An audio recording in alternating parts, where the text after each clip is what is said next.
Boa noite. Deus abençoe você e a sua casa. É uma alegria muito grande estarmos juntos para mais um culto da Igreja Evangélica do Caminho. Queria te convidar para assentar aí na tua casa, nesse lugar de culto, onde Deus também está presente. Se você estiver com a sua família, com algum amigo, algum parente, convida para estar junto conosco. Nós vamos louvar a Deus nessa noite, vamos orar, vamos compartilhar a palavra de Deus e ter um tempo muito precioso de comunhão. Você deve estar assistindo através do Facebook ou do YouTube e eu queria convidar você a estar compartilhando essa live, deixando aí seu comentário, interagindo conosco, fazendo com que essa palavra, que é o Evangelho de Jesus Cristo, que salva, que redime o homem e transforma a vida humana, alcance mais e mais pessoas. Tá certo? Nós, a Igreja do Caminho, voltamos com os nossos cultos em espaço físico. Nós estamos nos encontrando todos os domingos às 19h30 na Sojipa, em Porto Alegre. E eu gostaria de te convidar para estar junto com a gente. Se você não faz parte do grupo de risco, você pode estar fazendo a sua inscrição numa das nossas redes sociais, ou Instagram ou Facebook. Pelo Instagram, basta você ir na bio e você vai conseguir ali encontrar o link. E pelo Facebook você encontra no banner da postagem a respeito do culto. E se você tiver alguma outra dúvida, pode estar entrando em contato com a gente através do telefone celular, através do WhatsApp. E eu vou passar aqui o número 051-99113-4343. Você pode ver também na tela 051-99113-4343. Quero te convidar nesse momento, antes de louvarmos ao Senhor, abrirmos nossas Bíblias no Salmo 89. E nós vamos ler do verso 8 ao verso 14. O salmista diz assim: Ó Senhor Deus dos exércitos, quem é poderoso como Tu és, Senhor, como a Tua fidelidade com a Tua fidelidade ao redor de Ti. Dominas a fúria do mar, quando as suas ondas se levantam, Tu as acalmas. Esmagaste o monstro Raabe e o mataste, com o Teu braço forte dispersaste os Teus inimigos. Teus são os céus e Tu é a terra, o mundo e a sua plenitude. Tu os estabeleceste. O norte e o sul, Tu os criaste. O Tabor e o Hermon exultam o Teu nome. O Teu braço é poderoso, forte é a Tua mão e elevada é a Tua mão direita. Justiça e direito são o fundamento do Teu trono. Graça e verdade Te precedem. Dominas a fúria do mar. Quando as ondas se levantam, Tu as acalmas. Isso deve de nos lembrar alguma coisa. Alguma imagem parecida a gente já ouviu, leu e imaginou em algum outro lugar da Bíblia Sagrada. Sim, é Jesus. Jesus é o mesmo Deus a quem o salmista cantava e adorava no Antigo Testamento. Ele se mostra diante do mar bravio, acalmando a tempestade. Se Jesus que está contigo, que está comigo, e te convida essa noite a sossegar, a confiar. Vamos orar a Deus. Pai querido, Te agradecemos porque Tu nunca nos abandonas. Tu sempre estás conosco. Levanta nossos olhos para olhar a Ti e agarre firme nossas mãos para segurarmos somente a Ti.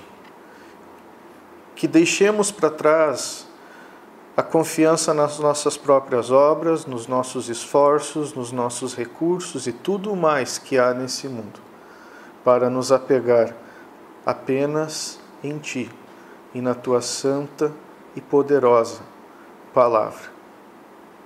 Tu sabes das tempestades que fazem parte da nossa vida no tempo presente. E nós te suplicamos, Deus Todo-Poderoso, Criador dos céus e da terra, que governa o mundo e que governa também as nossas vidas porque te pertencemos. Que tu possas nos dar essa tranquilidade, essa paz, de que Jesus está conosco. É por Ele que nós te oramos, é por meio dele que nós te pedimos, para a glória do Teu nome, que é santo. Amém. Vamos louvar ao Senhor. Deus nos abençoe nessa noite.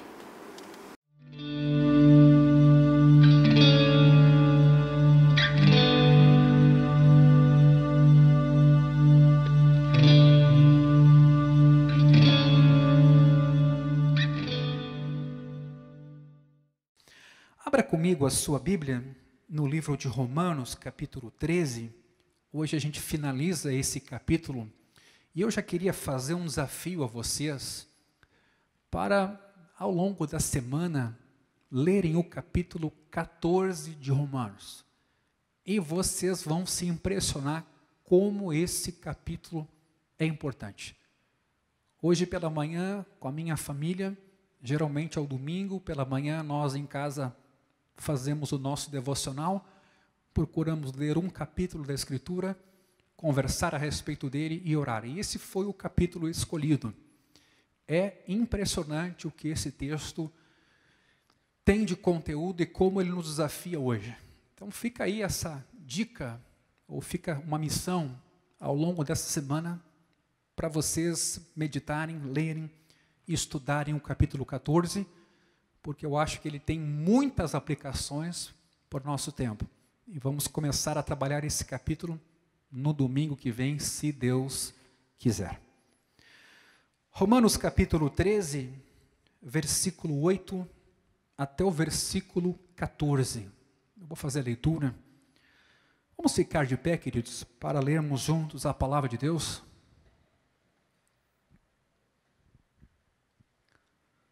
Não fiquem devendo nada a ninguém, exceto o amor de uns para com os outros. Pois quem ama o próximo, cumpre a lei. Pois estes mandamentos: não cometa adultério, não mate, não furte, não cobice, e qualquer outro mandamento que houver, todos se resumem nesta palavra: ame o seu próximo como você ama a si mesmo. O amor não pratica o mal contra o próximo. Portanto, o cumprimento da lei é o amor. E digo isto a vocês que conhecem o tempo. Já é hora de despertarem do sono, porque a nossa salvação está agora mais perto do que quando no princípio cremos. Vai alta a noite e o dia vem chegando. Deixemos, pois, as obras das trevas e revistamo-nos das armas da luz. Vivamos dignamente, como em pleno dia, não em orgias e bebedeiras, não em imoralidades e libertinagem, não em discórdias e ciúmes, mas revistam-se do Senhor Jesus Cristo e não façam nada que venha a satisfazer os desejos da carne. Amém. Você pode sentar.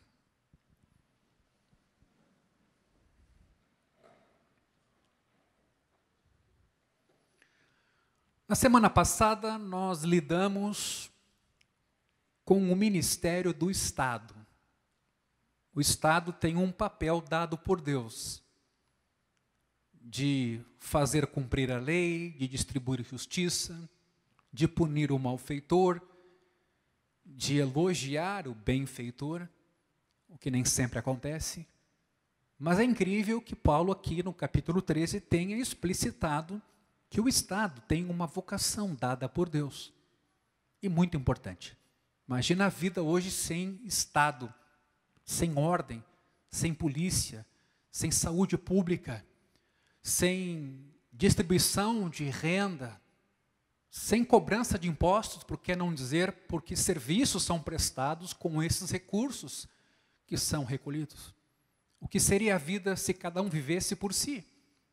Se o mal, por exemplo, não tivesse retribuição, se o malfeitor fosse premiado pelo mal que faz, a nossa vida seria um caos. Então, de uma certa maneira, a lei é ministro de Deus, a lei civil, a lei penal e outros instrumentos e instituições são um instrumento, um ministério de Deus para tornar a vida possível.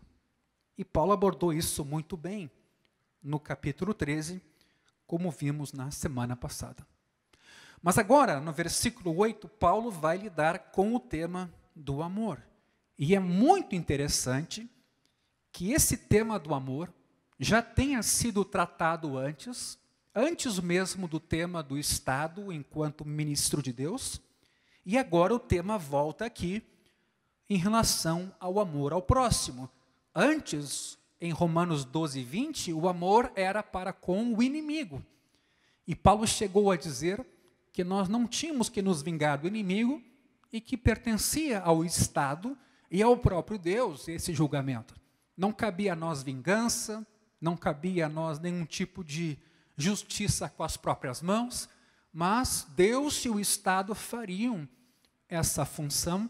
Agora, de novo, no capítulo 14, aliás, capítulo 13, versículo 8 em diante, o tema do amor volta. Só que agora o amor é em relação ao próximo.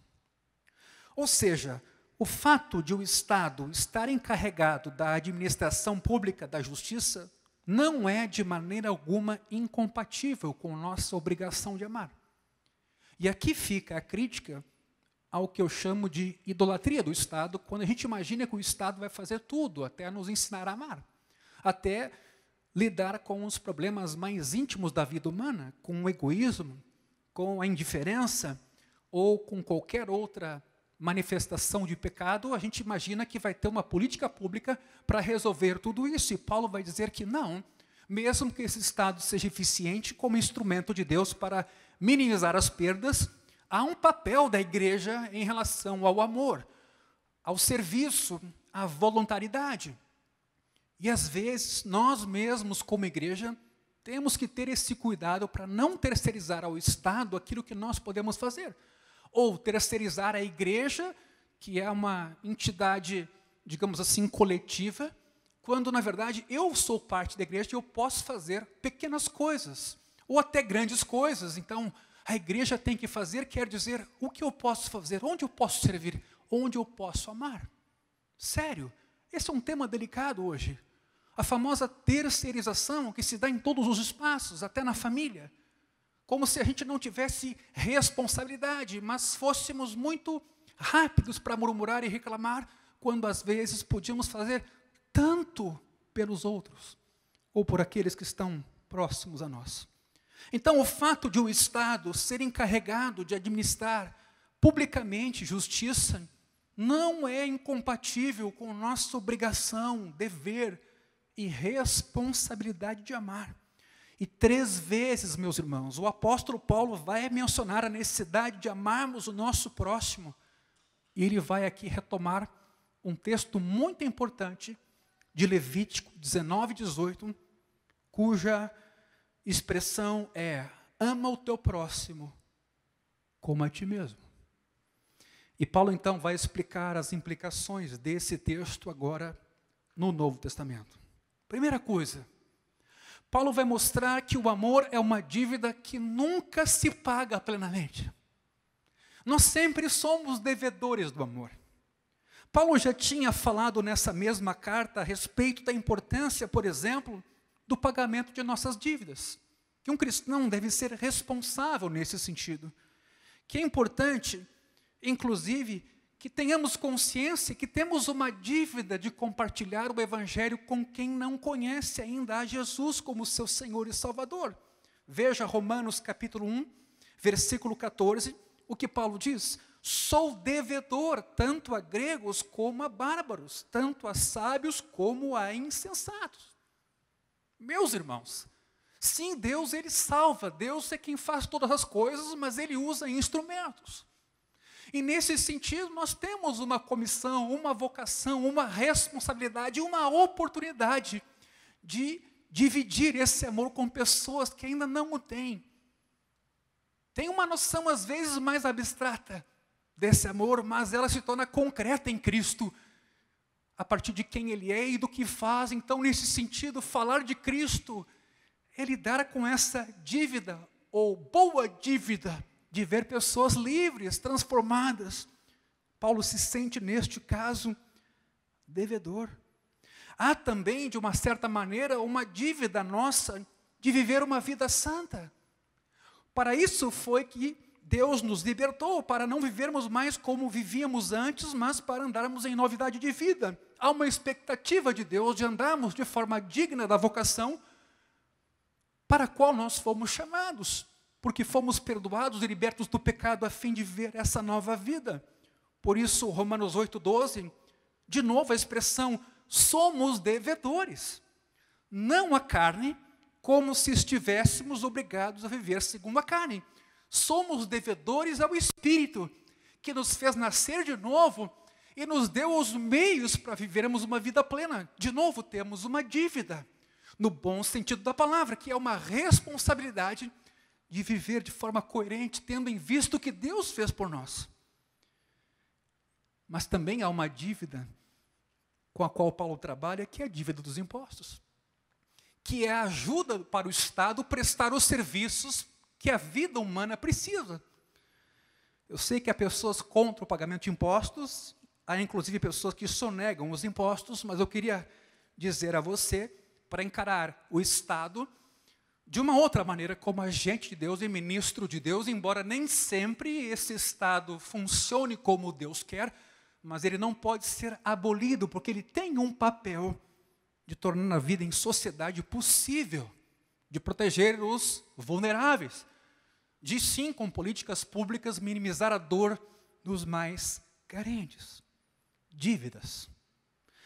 E justamente a referência a essa última dívida agora dos impostos faz uma transição para o versículo 8, que é o tema do amor. É muito interessante que isso aconteça aqui.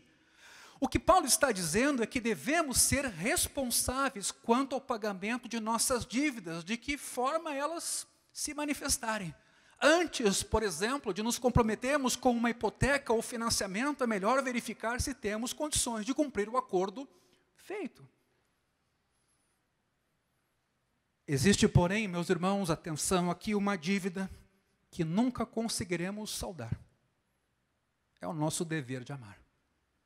Não se pode deixar de amar alguém e ao mesmo tempo dizer, já amei o suficiente. Nós podíamos ir para casa agora só para pensar nessa frase. Podíamos ir embora. Quando a gente tem aquela ideia, já fiz de tudo, já fiz minha parte, agora te vira, agora é contigo, eu já tentei, eu me esforcei, eu fiz o meu melhor e de repente a gente imagina, bom, agora deu, acabou. Pois o que Paulo está a dizer aqui é que não há amor suficiente que nós tenhamos dado. Aliás, nós recebemos um amor enorme, um amor indescritível. Aliás, tem uma canção que eu gosto muito de cantar, que diz exatamente isso, né? Que a gente não entende o que se deu ali na cruz. Não consegue compreender como é que Deus se fez gente para morrer em nosso lugar e nos resgatar com todo o pecado que nós praticamos. Como Deus foi capaz de se tornar gente vulnerável e morrer naquela cruz. Paulo vai dizer em outro lugar que o amor jamais acaba. Então eu vou repetir, não se pode deixar de amar alguém dizendo, eu já amei o suficiente. Pois é o que esse texto nos diz. Não fiquem devendo nada a ninguém, exceto o amor de uns para com os outros. Mas mais, uma segunda coisa que Paulo vai falar nesse texto é que o amor é o cumprimento da lei. Essa declaração, é claro, deve ser lida à luz de Romanos capítulo 7, onde Paulo apresenta os seres humanos como pecadores e incapazes de cumprir a lei santa de Deus. Incapazes de se transformarem, incapazes de se adequarem ao Deus santo que não peca, cheio de bondade, justiça e verdade. O que Deus fez então? Deus fez por nós aquilo que a lei, enfraquecida pela nossa natureza pecaminosa, embora fosse santa, justa e perfeita, essa lei, por causa do nosso pecado, se tornou impraticável e se tornou um peso para nós. O que Jesus fez? Jesus tomou o nosso lugar, cumprindo essa lei. Deus nos resgatou, então, ao mesmo tempo da lei que nos condenava por causa do pecado, entregando o seu Filho para morrer numa cruz, mas Deus também nos libertou da escravidão da lei, pelo poder do Espírito Santo que vive em nós, que nos dá vida, que nos dá lucidez, que nos dá entendimento, que nos dá força, para não sermos entregues a paixões, todo tipo de escravidão, vícios. E é nesse assunto que eu quero tocar hoje à noite, brevemente. Sim, fomos livres. Deus fez isso, como diz Romanos 8:3, a fim de que as exigências da lei se cumprissem em nós, que não vivemos segundo a carne, que não é corpo, atenção, mas é a inclinação para o mal que cada um de nós tem. Deus, então, nos deu do seu Espírito para termos uma nova vida e sermos livres de um determinismo que quer moldar a nossa vida para uma vida viciosa, como se não houvesse saída para ela ou dela. Mas atenção, ao invés do meio que se chama aqui Espírito, em Romanos 8, pelo qual se cumpriu a lei, Paulo agora trata aqui da natureza da lei. E ele vai chamar essa natureza de amor. De novo, eu repito aqui, a lei, o mandamento é puro, santo e bom. O problema que a lei se torna para nós é porque nós somos pecadores, nós temos uma natureza caída, mas a lei de Deus, ela é boa. E ela também é amor. Quando se trata de lei e amor em geral, os dois são considerados incompatíveis, é o que muitos de nós pensamos. E de fato existem diferenças grandes entre lei e amor. A lei costuma ser tomada no sentido negativo, por exemplo, não façam isso ou não façam aquilo outro. Já o amor, num sentido positivo. A lei tem a ver com pecados específicos, condenando-os, enquanto o amor é mais um espírito abrangente. Mas atenção, os defensores hoje da nova moralidade vão muito mais além disso. Para eles, agora, nada deve ser prescrito a não ser o amor. E o amor torna-se, de fato, para eles, o fim da lei, uma vez que a lei já não é mais necessária, dizem. O amor, então, teria o seu objetivo, ou em seu próprio bojo, uma bússola moral capaz de discernir intuitivamente o que é verdadeiro a respeito das pessoas, em qualquer situação. Mas, infelizmente, como expressa muito bem Charles Taylor, numa obra que eu recomendo até para leitura, Ética da Autenticidade, ser autêntico não é tudo que Deus pede de nós. A autenticidade, às vezes, reconhece as nossas fraquezas, mas a questão é o que fazemos com essa autenticidade. É por esse motivo que Paulo aqui escreveu, não que o amor é o fim da lei, mas sim que o amor é o cumprimento da lei. O amor não vem apagar a lei e a conduta de cada ser humano do ponto de vista moral, mas o amor realiza a lei. Afinal, amor e lei precisam um do outro. O amor necessita da lei para orientá-lo, e a lei necessita do amor para inspirá-la. Aliás, essa frase você podia guardar. Esses dias eu conversava com alguém a respeito do sabatismo, que são as pessoas que guardam o sábado como um dia do Senhor. E eu dizia que isso é belo, a gente guardar um dia na semana para descansar, não trabalhar e entender que tudo vem de Deus, recuperando nossas energias, e nesse dia, nos consagrando ainda mais a Deus para entender os demais dias a partir desse dia. Porque às vezes nós, enquanto não sabatistas, se é que esse é o fato, acabamos não guardando nenhum dia sequer. E em nome da liberdade cristã, a nossa vida é uma vida muito louca, trabalhamos de segunda a segunda e nem sempre nos damos conta de que no dia de amanhã nem vivos podemos estar. E de que a vida é um dom de Deus. E de que não somos de nós mesmos, mas somos de Deus. Então, claro que quando você faz do sabatismo um caminho para entrar no céu ou uma obra que te salva, nós aí, claro, chegamos num equívoco, no meu entender. Mas a igreja de hoje, a igreja ocidental, que às vezes não guarda nem um dia sequer, que às vezes nem o domingo é aquele dia em que a família se reúne para ouvir a palavra de Deus, e você ainda precisa construir essa ideia de que viemos de Deus, de que entender a vida sem Deus é impossível, de que é o ponto de partida adequado, olharmos para Deus e olharmos para nós em segundo momento, e aí sim entendemos o nosso caminho. Então, neste texto, que bela palavra de Paulo, o amor é o cumprimento da lei. Mas a lei não acaba-se com o amor, a lei passa a ser plenamente entendida com amor. Porque essa lei agora orienta a nossa vida, orienta os nossos passos, orienta as nossas atitudes. No versículo seguinte, no versículo 9, Paulo aborda então, ainda sobre o amor, que o amor verdadeiro não prejudica o próximo. Ele explica como é que o amor ao próximo vai cumprir a lei. Ele vai citar proibições da segunda tábua da lei, dos 10 mandamentos. Não cometa adultério, não mate, não furte, não cobice. E ainda ele acrescenta, e qualquer outro mandamento que houver, todos se resumem nesta palavra: ame o seu próximo como você ama a si mesmo. Jesus já tinha ensinado isso em Mateus 22. Em Gálatas capítulo 5, versículo 14, também Paulo lidou com esse tema. Por que é que o amor resume todos os mandamentos?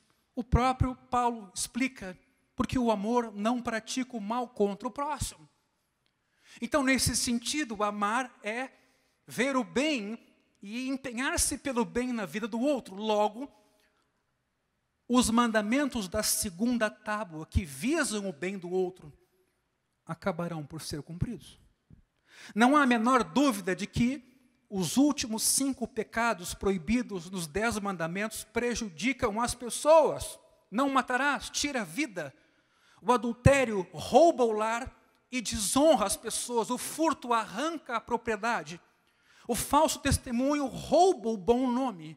E a cobiça priva a sociedade dos ideais de simplicidade e contentamento. Nunca está bom, nunca é o suficiente, sempre queremos mais, e isso nos faz adoecer. Meus irmãos, tudo isso prejudica o próximo, ao passo que a essência do amor consiste em buscar o bem do próximo e consiste em servi-lo. É por isso que o cumprimento da lei é o amor. Eu confesso que estamos vivendo dias em que o amor está muito sentimentalista, pouco prático, pouco encarnado, muito verbalizado, muito poético e pouco rotineiro e até singelo no jeito de se expressar. Isso nos preocupa muito, em especial como igreja de Jesus, que encarnam o Evangelho, somos as mãos, os braços, os pés de Jesus, Ele é a cabeça, somos o corpo. Há que se encarnar esses atos, minimizando a dor das pessoas, estendendo a mão, abraçando, cuidando. O próprio João chegou a escrever: não adianta amar de língua, é preciso amar de fato e de verdade. E é nesse sentido que eu convido a comunidade, na noite de hoje, a pensar sobre si, cada um de nós pensando sobre si, em que sentido nós, com esse amor que nos foi dado, gratuito em Cristo, quando Ele toma sobre si as nossas dores, tudo o que Ele fez foi para nós. Andarmos em amor e servirmos aqueles que estão ao nosso derredor. O que o segundo mandamento exige é que amemos o nosso próximo tanto quanto nós, de fato, pecadores que somos, amamos a nós mesmos. Significa que o amaremos, o nosso próximo, com um amor tão real e sincero quanto o nosso amor próprio, que é pecaminoso, sobre cuja realidade e sinceridade não existe a mínima sombra de dúvida. Quem tem dúvida de que se ama, quem tem dúvida de que faz aquilo de que gosta, de que investe tempo naquilo que aprecia, pois então aqui Jesus pede a mesma coerência para olharmos para o nosso próximo e investirmos nele tanto quanto investimos em nós, para nos tornarmos livres da escravidão que só nos faz olhar para nós mesmos. Queridos, nós não estamos falando aqui de pecados grosseiros a nível de moralidade, de orgia, embora o texto ali na frente vai tratar dessa questão, mas nós estamos falando de indiferença, de frieza, de egoísmo, de pecados que são sofisticados, que não têm tanta represália social, mas aos olhos do Criador desfiguram a vida cristã e o que Jesus veio fazer. E às vezes ouvir isso é doloroso mesmo. É doloroso quando a gente faz de conta que o mal não está pertinho da gente, que a dor e a carência não estão do nosso lado. É claro que é desconfortante, ninguém quer ouvir isso. Mas sim, esses pecados acabam com a vida humana. Como eu disse agora há pouco, matar alguém criado à imagem e semelhança de Deus é se desfazer da dignidade com a qual Deus nos criou, sua imagem e semelhança. O que faz o adultério, senão destruir o lar, os filhos, e a honra pessoal é fragilizada. Os nossos bens são roubados, valores, o falso testemunho prejudica a vida da integridade.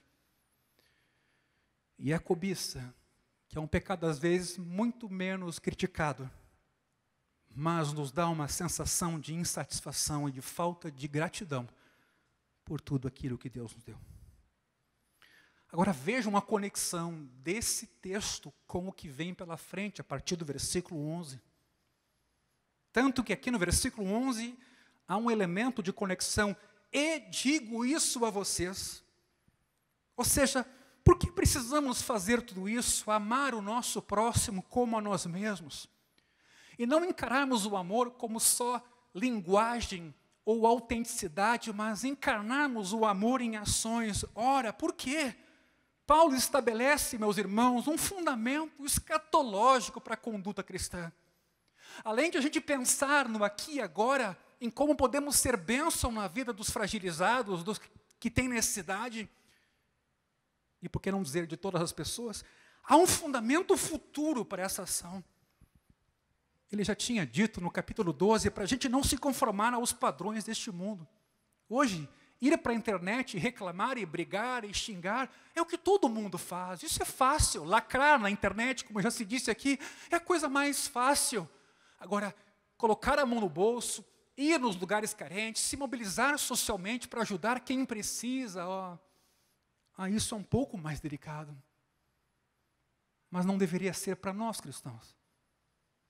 Tendo em vista o que está em jogo, a vida eterna, a paz com Deus, e tudo o que Deus fez por nós, mas mais, que temos uma morada celestial para a qual a gente está olhando. Paulo agora então exorta a nos conscientizarmos acerca do tempo, vivendo a gente assim de maneira apropriada. Esse é o ponto importante aqui, a partir do versículo 11. Todos sabemos que somos escravos do tempo. Quem não tem aqui agenda, quem não tem um despertador, quem não tem que andar por um relógio. E com essa vida digitalizada, virtual, não tem sido fácil dar conta de toda a nossa agenda, até porque a maneira das pessoas nos encontrar é maior. Mais importante, porém, meus irmãos, é conhecermos o tempo de Deus, especialmente o kairos no grego, o tempo em que estamos vivendo. É o que diz o versículo 11, e digo isto a vocês que conhecem o tempo. Já é hora de despertarem do sono, porque a nossa salvação está agora mais perto do que quando no princípio nós cremos. Esse tempo é onde nós estamos inseridos, é o momento existencial de oportunidade e de decisão. Eu tenho notado muita gente hoje embaraçada sobre medidas, passos, planos, ou qualquer ação que se possa fazer. Outros saem estabanadamente fazendo projetos que não conseguem cumprir, mas é fato que nós estamos vivendo num tempo. Num tempo.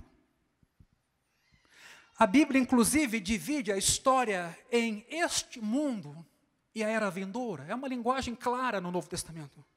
Os autores do Novo Testamento deixam claro que essa era vindoura, que eu poderia chamar aqui de reino de Deus, já foi inaugurada por Jesus. Assim, no momento presente, duas eras estão se sobrepondo, a do reino de Deus que veio, mas a do reino de Deus que ainda virá plenamente. Nós aguardamos com expectativa a volta de Jesus, a famosa parousia. Quando a velha era vai desaparecer e o período sobreposto terminará e a nova era do reino de Deus vai se consumar. E aqui, meus irmãos, Paulo estabelece 3 referências quanto a esse tempo, as quais pressupõem o entendimento desse pano de fundo. Primeiro, versículo 11. Já é hora de despertarem do sono. Paulo estaria dizendo de uma outra maneira, passou a hora de dormir. É a hora de acordar e levantar-se. Veja bem, há algo que tem que ser feito aqui. Segundo, porque a nossa salvação está agora mais perto do que quando no princípio cremos. É claro que salvação tem um sentido aqui mais amplo, como diz o capítulo 1, versículo 16, que vai abranger, por exemplo, o passado, já fomos justificados, vai abranger o presente, uma santificação em nossa vida que está em curso, e vai abranger o futuro, que é a nossa glorificação. Nesse versículo é bem evidente que o que se tem em mente é o nosso futuro e a nossa salvação final, como diz Romanos 8, 24, que Paulo descreveu antes em termos de libertação e glória, nossa adoção final como filhos de Deus, a redenção dos nossos corpos, com a eliminação da dor, do envelhecimento, das lágrimas, da angústia. Todos ansiamos por isso, ainda mais numa hora como essa. Agora, essa esperança, ou essa herança, encontra-se mais próxima, Paulo está dizendo isso, do que quando começamos a crer. E usa aqui a expressão da NTLH. E vai ficando mais perto a cada dia, nem que seja porque você envelhece. Nem que seja porque o teu tempo está passando. E nesse sentido, a vinda de Jesus sempre, cada vez é mais próxima. O que temos feito a esse respeito? Temos vivido como se ela não fosse acontecer. Terceiro, Paulo lida com o tema da noite, que é o velho tempo onde a gente vivia nas trevas. Pois esta noite está bem avançada, e literalmente eu diria isso, conforme o texto nos mostra. Vai alta a noite, diz o versículo 12, vai alta a noite. De forma que está acabando, o dia vem chegando, caberia aqui, sim, Maranata, a hora vem Senhor Jesus, o dia está batendo a porta, de uma outra maneira, falo essa frase aqui. A conclusão de muitos leitores é que Paulo estava enganado. Ainda hoje há quem pense nesse sentido, pois a noite vem se arrastando há 2000 anos, e o dia, embora tenha amanhecido quando Cristo veio, ainda não atingiu a plenitude do nascer do sol, porque Jesus ainda não voltou. A pergunta é se essa conclusão é válida. Realmente Paulo estava enganado? Há quem pense que é pouco provável que Paulo tenha anunciado que o fim estava próximo ou era iminente, uma vez que Jesus disse, ele mesmo, que não sabia a hora. E os apóstolos reafirmaram essa fala de Jesus, por exemplo, em 1 Tessalonicenses 5:1. Até porque sabiam que a evangelização mundial era necessária. Porque sabiam que a restauração de Israel também era necessária. E porque sabiam que a apostasia também era uma das características que antecederiam a volta de Jesus. O que os apóstolos também sabiam é que o reino de Deus tinha chegado com Jesus. Que os eventos decisivos da salvação que estabeleceram esse reino, a morte, ressurreição, exaltação e a concessão do Espírito Santo também já haviam acontecido. E que nada havia no calendário divino que precedesse a segunda vinda de Cristo. Então eles estavam esperando. Este seria o evento seguinte, a volta de Jesus, o ápice de tudo. Portanto, eles estavam, como nós, vivendo nos últimos dias. E é neste sentido que Cristo virá em breve. Precisamos estar atentos e alertas, porque não sabemos a hora. Quando a gente olha para essa pandemia e vê as autoridades perdidas, a ciência sem conclusões objetivas, não conseguindo responder com velocidade a essa pandemia, como a gente se sente vulnerável. E aqui, sem ser oportunista, ao contrário, mas que tempo oportuno para o Evangelho ser pregado. Que tempo oportuno, porque agora as pessoas estão lúcidas. A gente acha que o mundo está adoentado e sofrido, mas a verdade é que agora talvez as pessoas estão lúcidas porque estão se dando conta que somos como pó, que a vida vem e vai e a gente não sabe quem vai reagir bem com a sua imunidade, não sabemos nem pelo fator idade. Às vezes parece uma loteria. Aí alguém pode dizer, mas então Deus não está no controle. Não, Ele está. Nós é que não estamos. E ao não estar no controle, nós estamos no lugar onde sempre devíamos estar. E a pergunta é, o que é a nossa vida? Essa é a pergunta de Paulo aqui. O que temos feito com o nosso tempo, com a nossa família, com nossos filhos, com os nossos valores? O que tem sido a nossa vida? E a exortação de Paulo não faria sentido se nós não pudéssemos pensar a respeito. A exortação é bondosa, é generosa, pode causar um certo desconforto, mas ela é terapêutica, ela quer que nós nos acordemos e pensemos, afinal, será que o mundo está louco mesmo? Ou o mundo estava louco enquanto estava inconsciente, indiferente, alucinado, achando que era Deus e brincando de Deus, sentado no trono, todo poderoso, imaginando que tudo podia, inclusive em nome da ciência.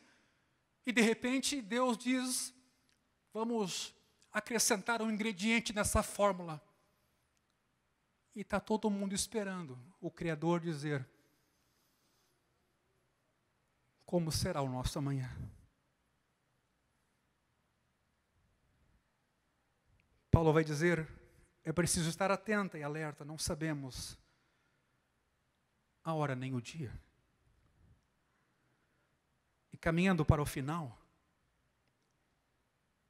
chegamos no versículo 12. Vai alta a noite e o dia vem chegando. Qual é a conclusão? Deixemos, portanto, ou pois, as obras das trevas e revistamo-nos das armas da luz. O pois que aparece agora no versículo 12 marca uma transição entre o que Paulo explicou e agora o que vamos fazer com as explicações. Ética cristã, comportamento cristão. Eu estou hoje muito assustado com o que se tem feito em nome da teologia, que virou uma discussão teórica, artificiosa, danosa, pejorativa, e às vezes entre nós mesmos há pessoas corajosas a discursar e que a gente, às vezes, não encarna o mínimo daquilo que nós estamos falando com enorme de serviço à fé. E é Cristo que falou e viveu aquilo que falou. Hoje, qualquer estudante de teologia faz um curso, vai para as redes sociais e manda palavra, manda recado, afronta pessoas maduras, e a sua vida é uma desordem, a sua vida, e aliás, as redes sociais mostram isso bem, não tem nenhuma coerência sobre aquilo que intelectualmente nós estamos falando. E aqui o James Smith, acho que vai muito bem quando diz que nós nos perdemos na nossa caminhada. A fé ficou muito intelectiva e pouco encarnada. Perdemos os hábitos, como do culto, da comunhão, das pequenas coisas, os hábitos litúrgicos do dia a dia, e a nossa fé ficou mentalizada. Pergunta lá, aperta o botão, a gente sabe a resposta, mas não vive, não experimenta, o que é terrível. O que é uma vida transformada? Que Deus nos dê graça nesse tempo. De verdade. Que Deus nos oriente nesse período. Paulo, então, está querendo animar a igreja, exortar os irmãos. Sabe o que ele vai dizer aqui? Não basta compreender o tempo. Tem que agir de conformidade com esse tempo, que é breve, ou que está abreviado. E ele faz 3 apelos, meus irmãos. O primeiro, dá continuidade à metáfora da noite e do dia, das trevas e a luz. Tem a ver com o nosso vestuário e com aquilo que, à luz dos tempos, já devíamos estar vestindo. Ele diz, deixemos as obras das trevas e revistamo-nos das armas da luz. Qual é o quadro aqui? O quadro é que, em virtude da hora, convém não apenas despertar e levantar do sono, mas se vestir de Cristo. Se vestir. Temos que trocar de roupa, tirar o pijama, as vestes noturnas de quem andava em trevas e que vivia para si mesmo. Essas são as obras da escuridão, e vestimos então a armadura da luz, que é o equipamento adequado para um soldado de Cristo usar durante o dia. Este é o ponto, é a coerência da nova vida que nós temos. Afinal, a vida do cristão não é um sono, mas uma batalha. Quando a gente luta contra o egoísmo, contra a carne, contra aquilo que nos afasta dos outros,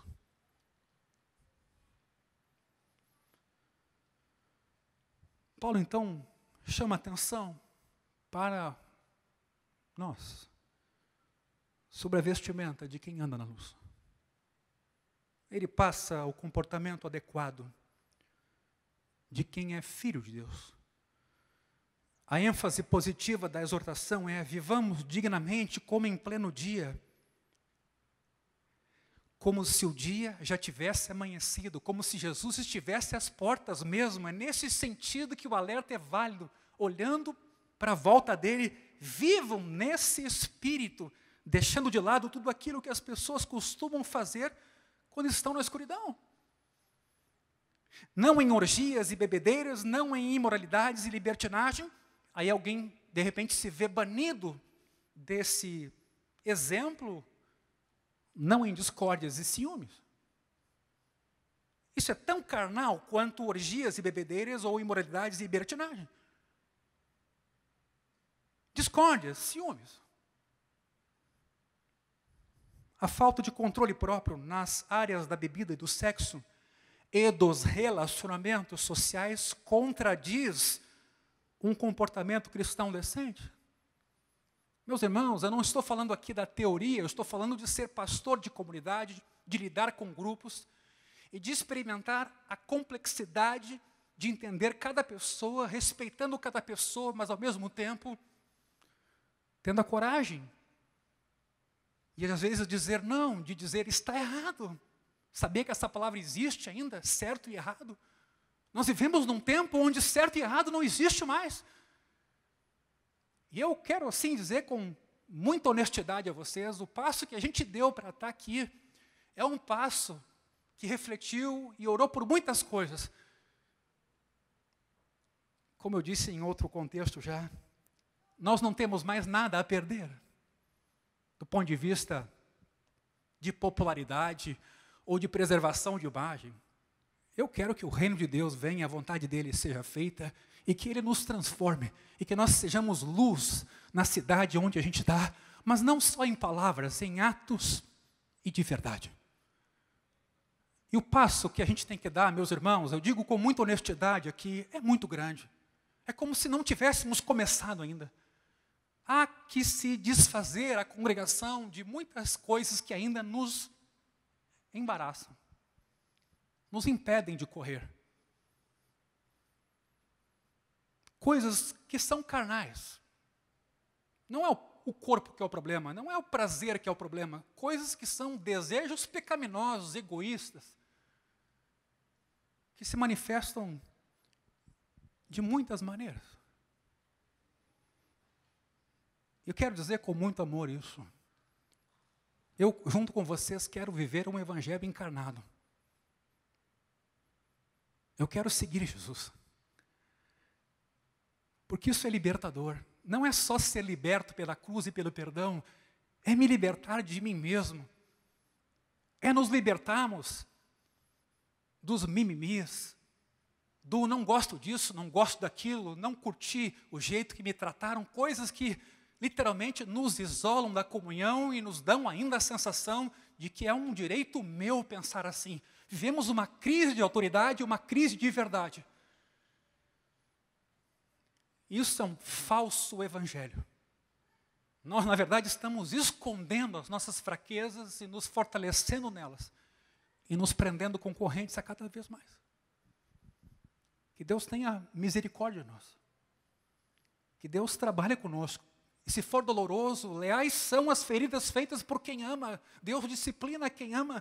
Sim, o evangelho também tem essa dose de derrubar para reconstruir, como Jeremias fazia. A gente às vezes quer reconstruir numa casa que não foi derrubada. Você fica horas tentando reconstruir uma casa que não foi derrubada. Não me leva a mal, falo isso com muito amor. A começar por mim, pela minha família.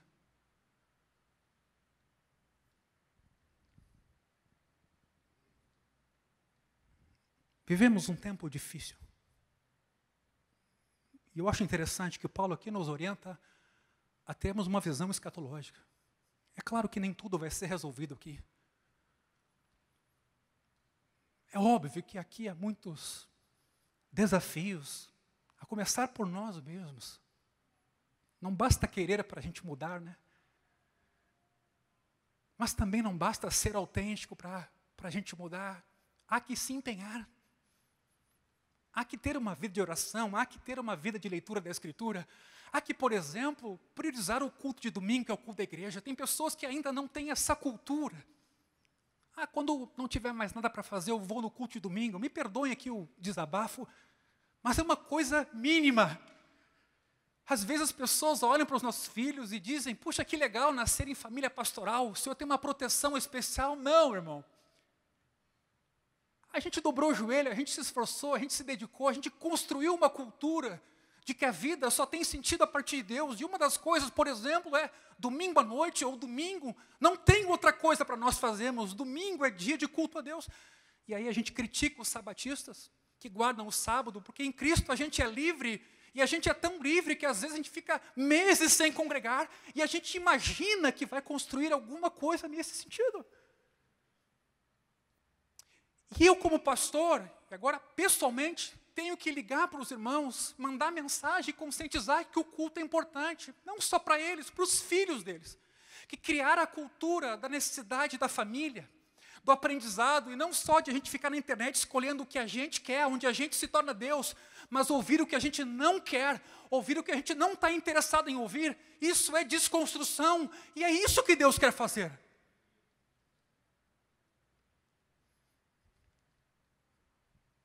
Hoje a gente tem que ter cuidado com tudo. Eu não gostei daquele grupo, não vou participar mais porque aquele grupo mudou. Não gosto da maneira como aquele grupo é tocado. Meu irmão, o que eu vou te dizer?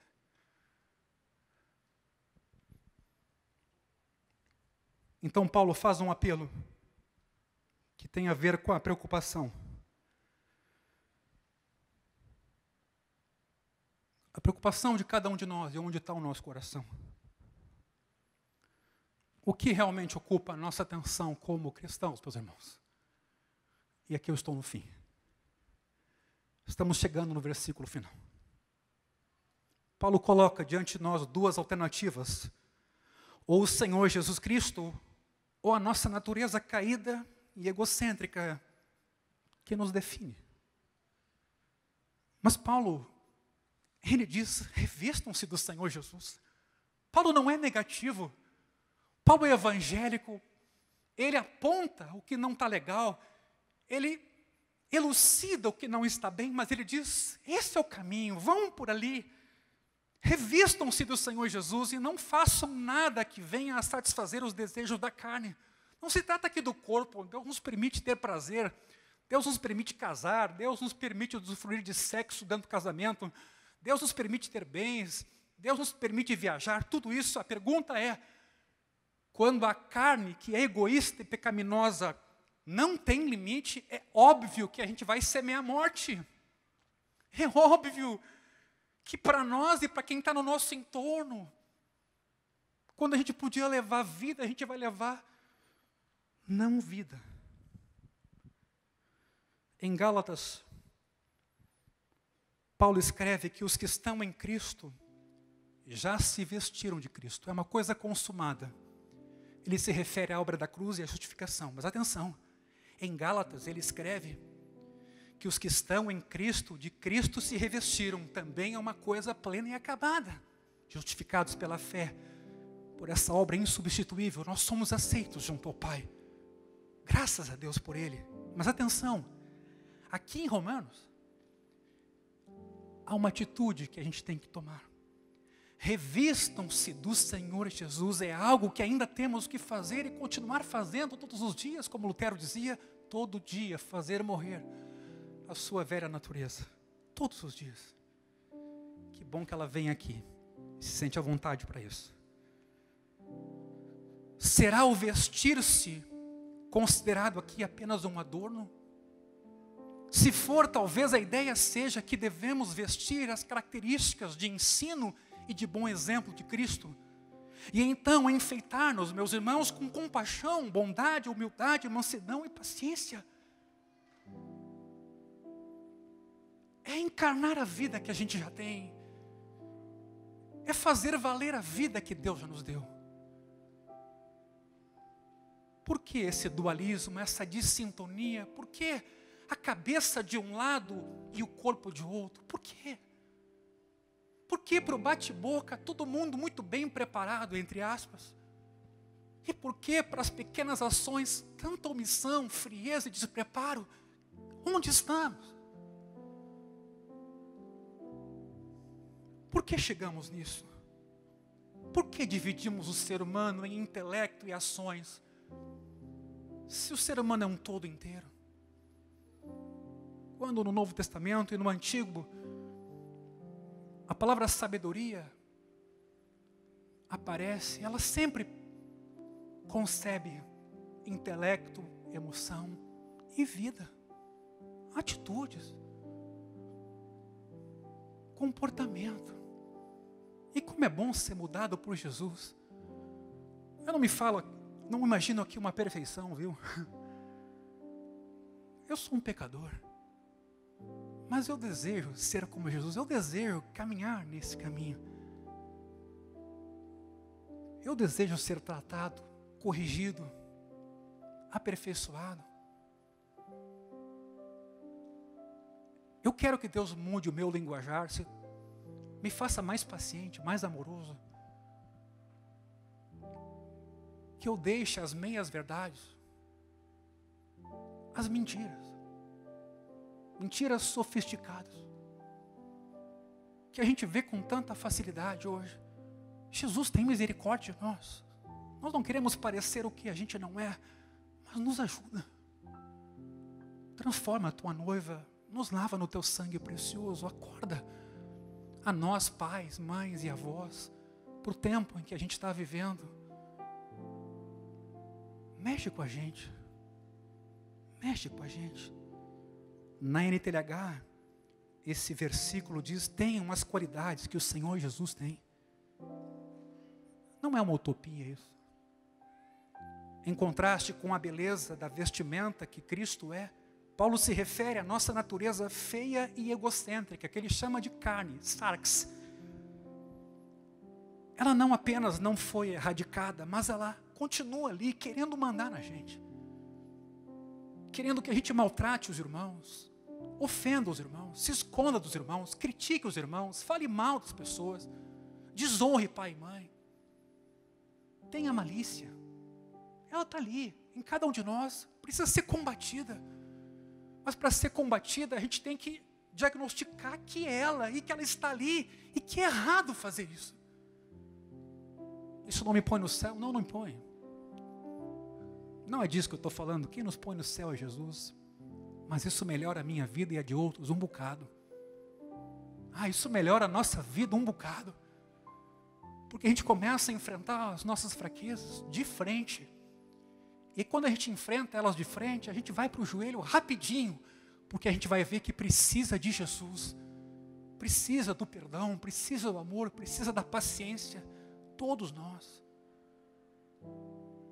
O Evangelho é o poder de Deus, meus irmãos, para transformar essa vida humana pecadora numa vida pecadora, mas de fé, com atos de bondade, de verdade e de honestidade.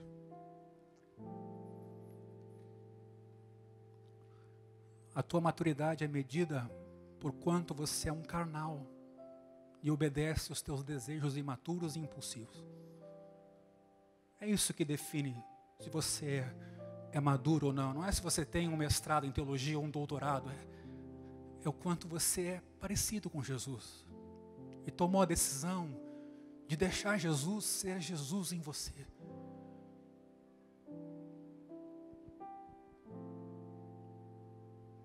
O que Paulo orienta? Devemos não somente recusar-nos a satisfazer os desejos carnais,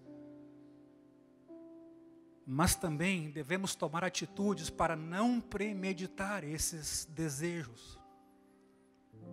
Não tomar providências para corresponder a esses desejos que estão ali escondidos no coração.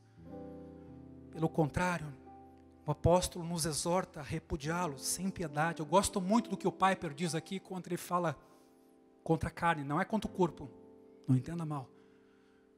Piper diz que o pecado e o cristão estão em guerra. É uma luta constante. Sabe por quê, meu irmão? Porque o pecado gera morte. Ele tem que ser combatido, ele tem que ser nomeado, ele tem que ser enfrentado. E ele tem que ser curado. É preciso fazer morrer. Claro que a expressão é dura. Vejam o versículo 14. Revistam do Senhor Jesus, que é o ato positivo. Revistam-se do Senhor Jesus, mas tem um ato negativo, o que não fazer mais. Eu sei que muita gente gosta da parte positiva no Evangelho. Somos, recebemos, temos, já recebemos, mas também tem o que não fazer.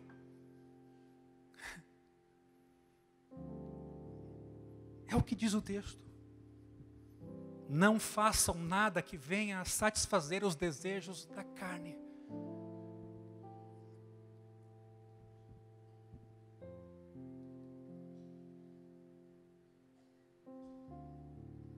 Romanos 13 começou dizendo como podemos ser bons cidadãos, não se amoldando aos padrões deste mundo. E agora Paulo termina aqui dizendo o porquê de agirmos assim.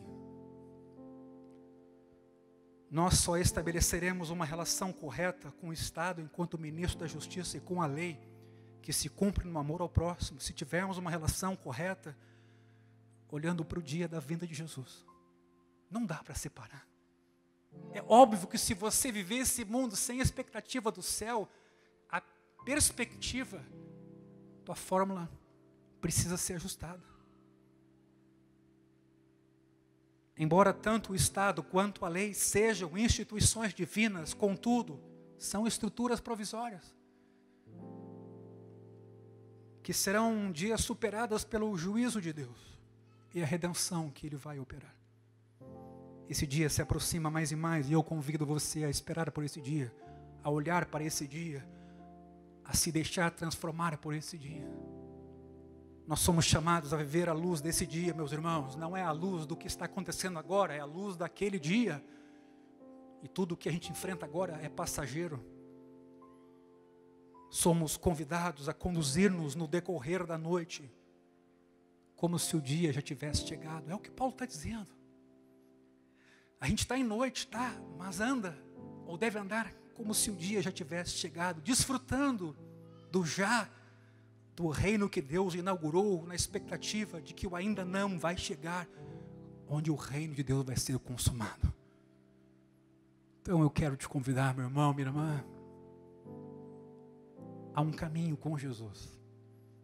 Não é só a seguir a Jesus, porque o caminho também é Jesus. Jesus não é só o alvo, Jesus é também o caminho, e Ele nos dá a mão para que nesse caminho, por mais estreito que às vezes possa parecer, Ele está neste caminho. Eu quero dizer com todo o meu coração que eu sou um pecador, que eu tenho muitas falhas. E quando eu vejo isso, mas eu vejo quando eu preciso de Jesus e preciso que Jesus me transforme. E eu quero isso, porque isso é uma antecipação daquilo que vai ser pleno lá. Essas mudanças agora já são uma antecipação de gozo do que vai ser pleno lá, desse dia. Por que vamos viver hoje na contramão? Ao contrário, vamos andar e viver na expectativa, antecipando o reino, cuidando da criação, amando os nossos irmãos, amando a nossa família, educando os nossos filhos, tendo uma vida cultica diária, uma vida cultica como família, corrigindo-nos uns aos outros, não fazendo de conta que não vimos e ouvimos, mas em amor, com bons interesses, não deixando ninguém se afundar no meio do caminho, mas estendendo a mão e tendo a paciência de explicar, de amar, de ajudar. Não pode ser outro nosso caminho. Deus nos acorda, Deus nos desperta. Essa palavra é para nós, né? Já é hora de vos despertar do sono. Baixa a tua cabeça, fecha os teus olhos. Senhor, tem misericórdia de nós, Jesus. Nós te agradecemos por tão grande amor. Teu amor venceu a inimizade, venceu o egoísmo, venceu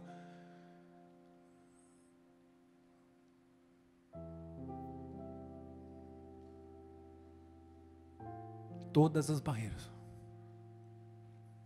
Te tornaste gente, sofreste em nosso lugar,